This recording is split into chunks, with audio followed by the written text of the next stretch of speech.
মালিক জিজ্ঞাসা করে প্রতিদিন, বান্দা কি কারণে আমাকে ছেড়ে দিলা? হ্যাঁ, রাত 12টা বাজে তুমি ঘুমায় গেলা, মা ঘুমায় গেল, বাপ ঘুমায় গেল, বিবিও ঘুমায় গেছে, পাড়া পড়শি ঘুমায় গেছে। আল্লাহ বলেন, আমি তো ঘুমাই নাই বান্দা, আমিও তো ঘুমাই নাই। সারাদিনে আমিও তো জগৎটা পরিচালনা করছি, তবুও তো আমার কোনো ক্লান্তি নাই, আমি তো ঘুমাই নাই। কেন ঘুমাই নাই জানো বান্দা? রাতের 2টা বাজে যদি তোমার পেশাব করতে হয়, রাতের 3টা বাজে যদি তোমার দরজা খুলতে হয়, তখন যদি তোমাকে উঠতে হয়, আর আমি যদি ঘুমায় যাই বান্দা, তোমারে চোখ মেলে দিবে কে?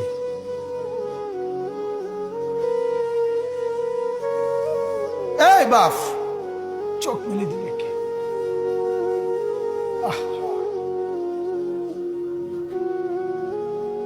আল্লাহ আমাদেরকে মাফ করে।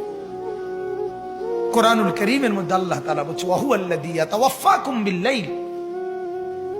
কোরআনে আল্লাহ বলে, বান্দা শোনো, প্রত্যেকটা মানুষকে রাত গভীরে যে ঘুম আমি দেই, সেটা ঘুম না, আমি ওয়াফাত দেই, আমি মূলত মৃত্যু দিয়ে দেই। আবার আমি দয়া করে একটা নির্দিষ্ট সময় পরে চূড়ান্ত মৃত্যু দেব বলে আমি আবার সেই হায়াত সকালবেলা যখন জাগতে শুরু হয়, তখন আমি ফিরাই দেয় আল্লাহ। এমনও মানুষ আছে পৃথিবীতে, রাত্রিবেলা ঘুমাইছিল ভালো মানুষ, সকালবেলা আর জাগে নাই। আমার একজন দূরসম্পর্কীয় চাচা আছে, প্রফেসর ছিলেন, ভালো মানুষ ছিলেন। রাত্রিবেলা জলজ্জান্ত মানুষ ঘুমাইছে, সকালবেলা আর দরজা খুলে দেখছে ওই মানুষটা জীবিত ছিল না, মারা গেছে। হতে পারে না? হতে পারে কিনা বলেন না? তাইলে বছরের পর বছর, মাসের পর মাস, এই বাপ, বাহিরের কারো চিন্তা করে বাদ দেন। আপনারা যারা বসছেন, আপনাকে বলছি, আপনি কষ্ট করে বসছেন, রাতের 12টা বাজে, রাতের 12টা বাজে, এত কষ্ট করে বসছেন, বিনিময়ে একটু ভাবেন, একটু ভাবেন, অনুরোধ আমার, একটু ভাবেন। আজ মাঝে মাঝে মন চায় আল্লাহর বান্দা মুসলমানদেরকে বুকে জড়ায় ধরে কাঁদি যে, বাপ কেন এত ভুল করছেন? আল্লাহকে কেন এত নারাজ করছেন? যার বিবি বেপর্দা, আপনি আল্লাহকে কত পরিমাণ নারাজ করাচ্ছেন। যার স্ত্রী, যার মেয়ে বেপর্দা, আপনি আল্লাহকে কি পরিমাণ নারাজ করছেন বলেন? এক কুকুর মরলে, লাশ ফেলে রাখলে যেই দুর্গন্ধ ছড়ায়, সেই দুর্গন্ধে অল্প কিছু মানুষের কষ্ট হয় কিছুক্ষণ, কিন্তু এক নারী বেপর্দা হাঁটলে যে যুবকগুলোর চরিত্র নষ্ট হয়, সেই নারী এক মরা লাশওয়ালা কুত্তার চাইতে বেশি দুর্গন্ধ ছড়ায়। কুকুরের দুর্গন্ধ এত বেশি ছড়ায় না, বেপর্দা নারীর দুর্গন্ধ যে পরিমাণ ছড়ায়। সে তো শত শত যুবক তার চরিত্র শেষ করে দিয়েছে। এই সিনেমার নায়িকা নর্তকীরা উলঙ্গ আর ছবি আর বিবস্ত্র ছবি আর নাচ গানের এই ফুর্তি দেখিয়ে এরা হাজারো যুবকের চরিত্র গঠন করে না নষ্ট করে? কথা বলেন না কেন? এজন্য আমার শায়েখ আল্লামা মুফতি মুশতাকুন নবী সাহেব বলে, হাজারো মানুষের জীবন নষ্ট করে যে, এজন্য তার জীবনে কখনো সুখ ধরা দেয় না। এজন্য এই পৃথিবীর জরিফ এটা, আপনি জরিফ চালায়া দেখেন, যত সিনেমার নায়ক নায়িকা, এদের জীবনের মতো দুঃখী জীবন, ব্যক্তি জীবনের মতো কষ্টের জীবন আর কারো নাই। আপনি খবর লাগান, আপনি খবর লাগান, এদের মতো লাঞ্ছনা। কারণ হাজারো যুবককে নষ্ট করছে এই হাসি দিয়া, অথচ এই হাসি তার মূলত আসল হাসি না। এই হাসি যদি ল্যাবে অথবা ডায়াগনস্টিক সেন্টারে পরীক্ষা করায়, প্রত্যেকটা হাসির মধ্যে ফরমালিন পাওয়া যাবে। কি পাওয়া যাবে? ফরমালিন। ফরমালিন। মেহেরবানি করে একজন শুনুক, কোনো অসুবিধা নাই। আমি আমার জীবনে কোনোদিন শ্রোতার পরিমাণ গণ্য ওয়াজ করি নাই, এটা আমার তবিয়তেই নাই। আলহামদুলিল্লাহ, আমার এটা জিন্দিগি। আমি আজকেও আমি আসরের পরে বয়ান করছি, জোহরের পর, আসরের পর, মাগরিবের পর, এশার পর, আমার কোনো হিসাব কিতাব নেই।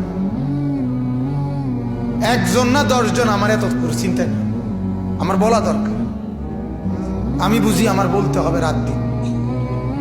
আমি বললেও আমার হায়াত শেষ হবে, আমি না বললেও আমার হায়াত শেষ হবে। আমি সারাক্ষণ শুয়ে থাকলেও আমার জিন্দিগি শেষ হয়ে যাবে, আমি সারাক্ষণ পরিশ্রম করলেও আমার জিন্দিগি কি হয়ে যাবে, শেষ। এবং অবসর পরিশ্রম উভয় হালতেই আমার জীবন শেষ হবে আমার নির্ধারিত সময়। ঠিক মতো গুণ যাইলে আমি 10 বছর বেশি বাঁচবো, আর মেহনত করলে আমি 10 বছর কম বাঁচবো। বিষয়টা এমন, প্রত্যেকের হায়াত আমাদের নির্ধারিত, ঠিক কিনা বলেন না? কাজেই হায়াত একেবারে সীমিত, একদম সীমিত। আহা, বিবেকবান যারা তারা বুঝে, তারা বুঝে। আজ থেকে এখনকার জিন্দিগি এমন যে প্রতি মাস বছর যে যায় 13 পাওয়া যায়। এই যে রমজান কাছায় গেছে, কল্পনা করেন তো, গত রমজান যাইতে যাইতে এবারে রমজান চলে আসছে। এখন রজব মাস চলতেছে, রজব মাস আসা মানেই হলো রমজান কাছায় যায়। কত দ্রুত ইয়াতাকারাবুজ জামান। আল্লাহ নবী সাল্লাল্লাহু আলাইহি সাল্লাম বলেন, কিয়ামতের একটি আলামত, সময় খুব কাছাকাছি হয়ে যাবে, করিব করিব, সময় খুব দ্রুত। আল্লাহ নবী বলেন শেষ পর্যন্ত এরকম হবে, 1 বছর মনে হবে 1 মাসের মতো, 1 মাস মনে হবে 1 সপ্তাহের মতো, 1 সপ্তাহ মনে হবে 1 দিনের মতো, 1 দিন মনে হবে 1 মুহূর্তের মতো। এরকম দ্রুত সময় চলবে। এজন্য আমরা সময়কে কদর করি। বাপ, জওয়ান, বুড়ো, প্রত্যেকের জীবনে গাফলতটাই বেশি বাজার। এজন্য সারাদিন চিল্লাই, এক কথাই বলি, ছেলে পেলেদের মধ্যে গাফলত বেশি, গাফলতই বেশি। একটা মানুষের কতক্ষণ মোবাইল চাইতে মনে কয়, আমার এটা বুঝে ধরে, তুই বেটার কতক্ষণ ঘুরতে মন চায়। আর একটা মানুষের তো একটা বিবেক বুদ্ধি আছে, বিনোদন মানুষের কতক্ষণ না। এটা কি জিন্দিগি, এক জানোয়ারের জিন্দিগি। সকাল নাই, রাত নাই, দুপুর নাই, রাতের 12টা নাই, রাতের 2টা নাই, সারা দিন সারা রাত মোবাইলে ছবি দেখে, উলঙ্গ নাচ দেখে, গান দেখে, ফুর্তি করে, তামসা করে, আসে, কান্দে, লাফায়, ফালায়। কিটা এটা আসে? আশ্চর্য কথা। এতটা সময় মানুষ, যুবক, শক্ত সামর্থ্য মানুষ কাম না করে থাকে কেমনে, পরিশ্রম না করে থাকে কেমনে মানুষ? 2 ঘন্টা আমি আমার এখনো 2 ঘন্টা আমার হাতে কোনো কাজ না থাকলে আমার কাছে অস্থির লাগে। যারে কই কি অনেকক্ষণ হয়ে গেছে, কোনো না কোনো দিনই কাজ করি নাই। এটা তো এক ইমানদারের আখিরাতের ফিকির চাকা চাই। হাদিসের মধ্যে আছে, ফজরের নামাজ পড়ার পরে আল্লাহ নবী সাল্লাল্লাহু আলাইহি সাল্লাম মাঝে মাঝে জোহরের নামাজের ওয়াক্ত হতেই, মানে ওয়াক্ত হইলেই নবীজি বলতেন সাথে সাথে, ইয়া বেলাল কুম, ও বেলাল ওঠো না, আরে আজান দাও, আরিহনা বিসসালাহ। অনেকক্ষণ হয়েছে, সেই ফজর, সেই সকাল 6টা বাজে নামাজ পড়ছি, এখন দুপুর 1টা বাজে গেছে, বেলাল লম্বা সময় হয়ে গেছে, মাওলার সেজদা দেই না, অনেকক্ষণ হয়ে গেছে, জলদি আজান দাও, সেজদা দিয়ে কলিজাটা ঠান্ডা করি। হাদিস, আরিহনা বিসসালাহ রাহাত। আল্লাহ নবী বলতেন, বেলাল দিলটা শান্ত করতে চাই, মন বড় বেচাই লাগতেছে, অনেকক্ষণ হয়ে গেছে, নামাজ পড়ি না।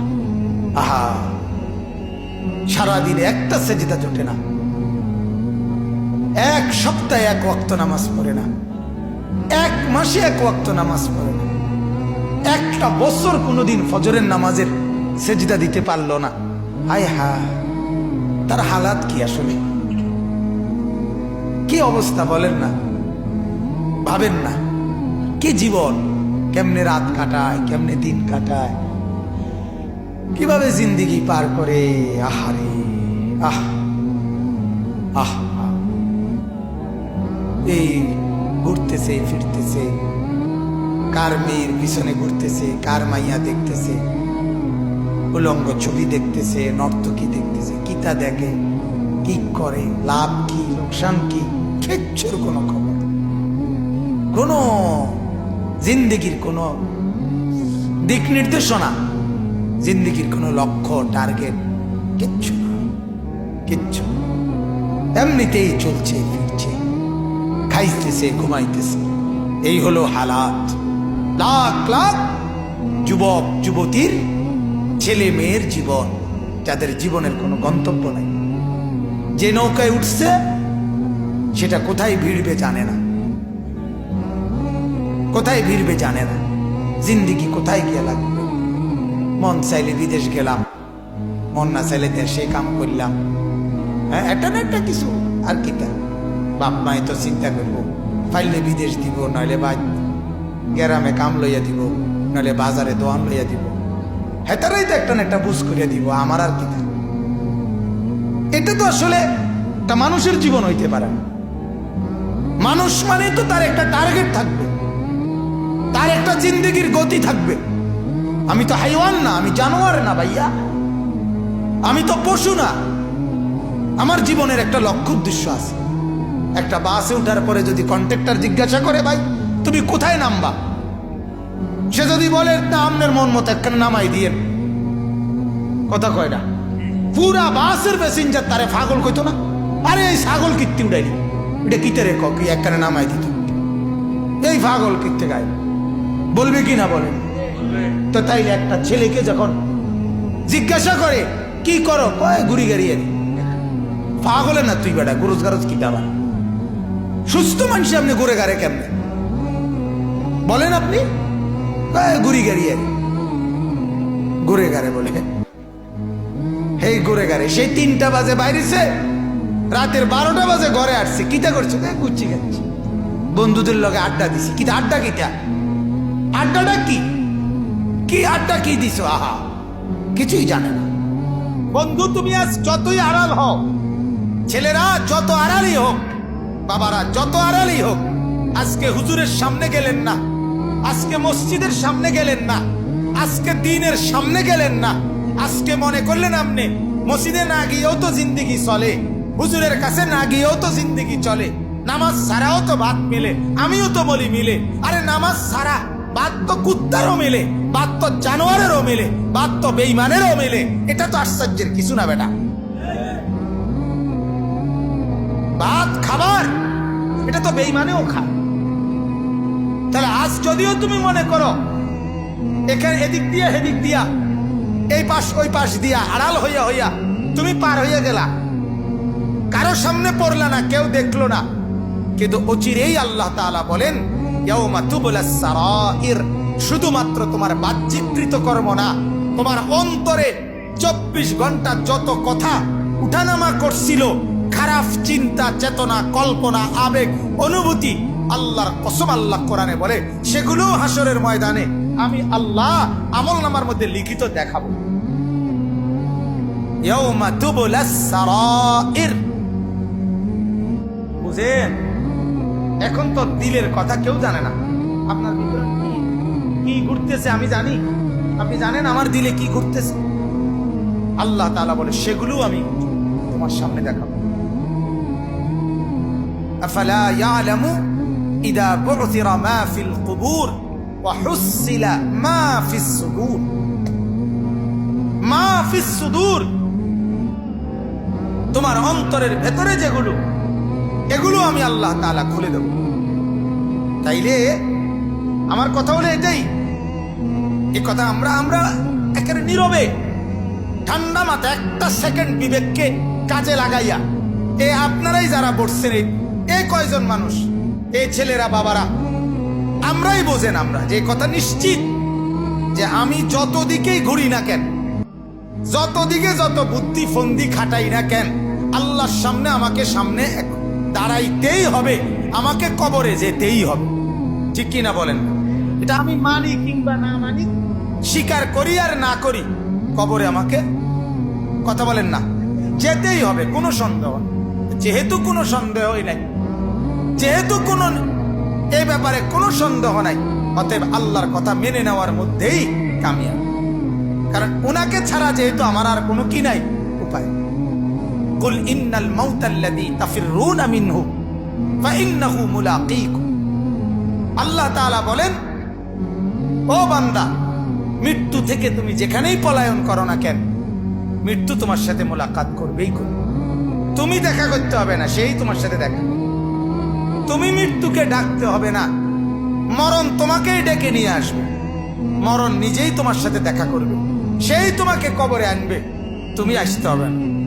হাদিসের মধ্যে আছে আল্লাহর নবী সাল্লাল্লাহু আলাইহি ওয়াসাল্লাম হাদিসে ইরশাদ করেছেন, প্রত্যেকটা নাফরমানের লাশ যখন খাটের মধ্যে করে কাঁধে তোলে, মানে কবরস্থানে নেওয়ার জন্য যখন লাশ খাটের মধ্যে কাঁধে তুলে নেয়, তখন এই পরিমাণ চিৎকার করে ওই নাফরমান লাশের খাটের মধ্যে। আল্লাহর নবী সাল্লাল্লাহু আলাইহি সাল্লাম বলেন, যদি একটা সেকেন্ডের চিৎকার তোমরা ওই নাফরমানের শুনতা, তাহলে পৃথিবীর কোনো মানুষ কাউকে কাঁধে আর লাশের খাটিয়ে তুলতো না, বরং ফেলে রাখতো আর কুকুর বিড়ালে খাইত। এরা শুধু চিৎকার করে নাফরমান বলে, আল্লাহর দোহাই আমার স্বজনরা আমার ওইদিকে নিও না, ওই কবরে আমারে নিও না, নিও না আমারে, ওইখানে নিও না, আমারে নিও না। হায় তোমরা আমারে কই নিচ্ছ? তোমরা না আমার স্বজন, তোমরা না আমার সন্তান। গতকালকের আগের দিন আমি এক মসজিদে আসরের নামাজ পড়ছি। তো মসজিদের পাশে কবরস্থান। এই কবরস্থানে আপনার আমার পরিচিত, আমার মাদ্রাসার সামনে। তো মসজিদের যে অজুর জায়গাটা, কবরস্থানের ওয়ালটা ঘেঁষা অজুর জায়গা। এই কবরস্থানের ভিতরে একটা কবর আপনার, আমি নিজে ওনার জানাজায় ছিলাম। উনি ইটালি প্রবাসী, অনেক সম্পদওয়ালা, অনেক মালওয়ালা ছিল। উনি মারা গেছেন, ওনার দাফন হয়েছে এটার ভিতরে। আহা, আমি দেখলাম অনেকক্ষণ তাকায় রইলাম এই উজু করতে বসে। ওনার এই ট্যাংরা বেড়া দিয়া কবরটার মধ্যে, ওই যে ফাঁক ফাঁকওয়ালা বেড়া বানায় না, এরকম বেড়া দিয়া আপনার কবরটার মধ্যে আছে। আর এই পুরাটা কবরের এই জায়গাটা এই পরিমাণ আগাছা পাতা লতা পাতা ভরে রয়েছে। এটা দেখা আমার এতটা অনেকক্ষণ তাকায় রইলাম মনটার মধ্যে, হায় মাওলা, এটা সেই লোক, যেই লোকের বাড়িটা এত অত্যাধুনিক টাইলসের, যে বাড়িতে একটা পাতা, একটা ময়লার টুকরা পড়তে দেয় নাই, এই পরিমাণ কর্মচারী সাফ সুতরা করে রাখছে। আর আজকে তার ছেলেরা কোথায়, তার বউ কোথায়? ঈদ গেল, ঈদের পরের দিনের পরে দ্বিতীয় দিন, কোথায় ঈদ? তারা তো ঈদের আনন্দ করতেছে, বিবি বাচ্চা। আর এই লোকের কবরের উপরে এই পরিমাণ লতা পাতায় ঘেরা। হায়, একটাবার তো কেউ দেখতে আসে। 3 সন্তান ওই বেটার, 3 জন ইটালি। এর নাম দুনিয়া। আমার খুব মনে হয়েছে যে হ্যাঁ, এর নাম কি পরিমাণ মেহনত করছিল এই লোক।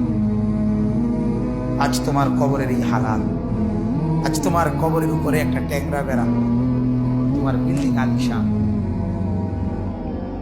ফেলে আসছো যেটা। আজ তোমার কবরের ঝোপঝাড় লতা পাতা গুলো পরিষ্কার করার কেউ নেই। হ্যাঁ, এজন্য এটা বোঝা উচিত, এটা খেয়াল করা উচিত। আল্লাহ তাআলা এর জন্য বলছি, বান্দা তুমি তো আমার থেকে আড়াল হইতে পারবা না, তুমি তো কবর থেকে আড়াল হইতে পারবা না। কেমনে আড়াল হইবে? আইনামা তাকুনু ইউদরিকুমুল মাউত ওয়ালাউ কুনতুম ফি বুরুজিন মুশাইয়াদা। রব্বুল আলামিন বলেন, যদি সুউচ্চ দেওয়াল আর একেবারে নিশ্ছিদ্র, কোনো দরজা নাই, জানালা নাই, ছিদ্র নাই, একটা পিঁপড়া কিংবা মশা ঢুকবারও জায়গা নাই, এমন একটা ছিদ্র নাই, এমন দেওয়াল ঘেরা, এমন উচ্চ, যদি তুমি এর ভিতরেও গিয়ে আশ্রয় নাও, ইউদরিকুমুল মাউত, মৃত্যু তোমার সেখানেই পৌঁছে যাবে। দেখবে একদিন তোমাকে ওইখান থেকেই নিয়ে আসবে। আল্লাহ তাআলাকে বাদ দিয়ে ভাইয়া তুমি ভাবো, জওয়ান ছেলে যারা বলছো, যে কয়জন বাপ, তুমি ভাবো, তুমি ভাবো সারাদিনে কি করছো, সারাদিনে কি করছো, সারাদিনে কত বন্ধুর কত আবদার পূরণ করলাম, অথচ নামাজ পড়তে পারলাম না। কেন ভাইয়া? তুমি মুসলমান না? তুমি মুসলমান না? তুমি মুসলমান পরিচয় দাও কিভাবে? এখানেও তো অনেকে আছে, এই কয়জনের ভিতরও বেনামাজি চেহারা আছে, আমি দেখলেই চিনি। নামাজি মানুষ বহুত দিন ধরে দেখি না, চিনি তো আমি তার